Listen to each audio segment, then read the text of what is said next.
जय श्रीहरि विष्णु। आज मैं आपको पुरुषोत्तम मास की पद्मिनी एकादशी की शास्त्रों में वर्णित कथा, उसका महत्व और क्यों यह एकादशी इतनी दुर्लभ मानी जाती है। तो चलिए भक्तों जानते हैं।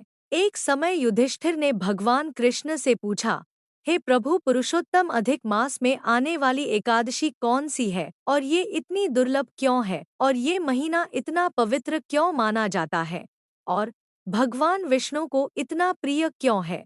तब भगवान श्री कृष्ण बोले, हे राजन, अधिक मास के शुक्ल पक्ष में आने वाली एकादशी को पद्मिनी एकादशी कहते हैं।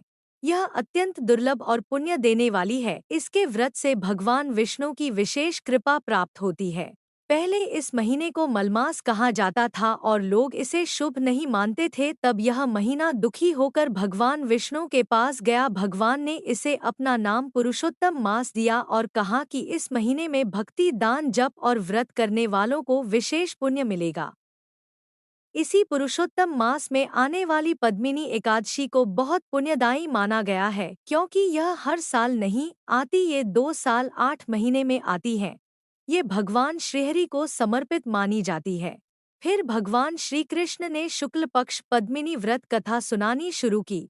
त्रेता युग में माहिष्मती नगरी में कृतवीर्य नाम के एक प्रतापी राजा राज्य करते थे। उनके पास धन, वैभव, बड़ा राज्य और अनेक रानियां थीं, लेकिन उन्हें संतान सुख प्राप्त नहीं था। संतान न होने के कारण राजा और उनकी प्रिय रानी पद्मिनी बहुत दुखी रहते थे। राजा ने सोचा, मेरे बाद राज्य का क्या होगा। तब उन्होंने राज्य मंत्रियों को सौंप दिया और अपनी रानी पद्मिनी के साथ वन में कठोर तपस्या करने चले गए। वे पर्वतों और आश्रमों में रहकर भगवान श्रीहरि का स्मरण करते हुए वर्षों तक तप करते रहे, लेकिन फिर भी उन्हें संतान का सुख नहीं मिला। एक दिन रानी पद्मिनी ने देखा कि उनके पति तपस्या से बहुत कमजोर हो चुके हैं। तब वे महर्षि अत्रि की पत्नी महान पतिव्रता माता अनसुया के पास पहुंची और हाथ जोड़कर बोली, हे माता, कोई ऐसा उपाय बताइए जिससे हमारे जीवन का दुख दूर हो जाए और हमें संतान सुख प्राप्त हो। तब माता अनसुया ने कहा, हे पुत्री, जब पुरुषोत्तम मास आए तब उसके शुक्ल पक्ष की पद्मिनी एकादशी का नियम पूर्वक व्रत करना, भगवान श्रीहरि की पूजा करना, उपवास रखना और रात भर जागरण करना। इस व्रत से भगवान अवश्य प्रसन्न होंगे।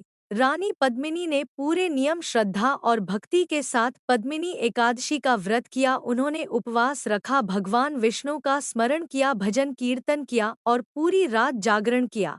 रानी की भक्ति से प्रसन्न होकर भगवान श्रीहरि विष्णु प्रकट हुए और बोले, हे देवी, मैं तुम्हारी भक्ति से प्रसन्न हूँ, वर मांगो। तब रानी पद्मिनी ने हाथ जोड़कर कहा, प्रभु, हमें एक तेजस्वी पुत्र का आशीर्वाद दीजिए। भगवान विष्णु ने वरदान दिया, तुम्हें एक महान और पराक्रमी पुत्र प्राप्त होगा।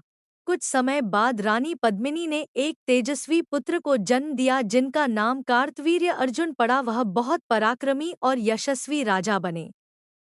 इसीलिए पद्मिनी एकादशी को दुर्लभ, पुण्यदायी और मनोकामना पूर्ण करने वाली एकादशी माना जाता है। मान्यता है कि श्रद्धा और नियम से किया गया व्रत भगवान श्रीहरि की कृपा दिलाता है। जय श्री हरि विष्णु।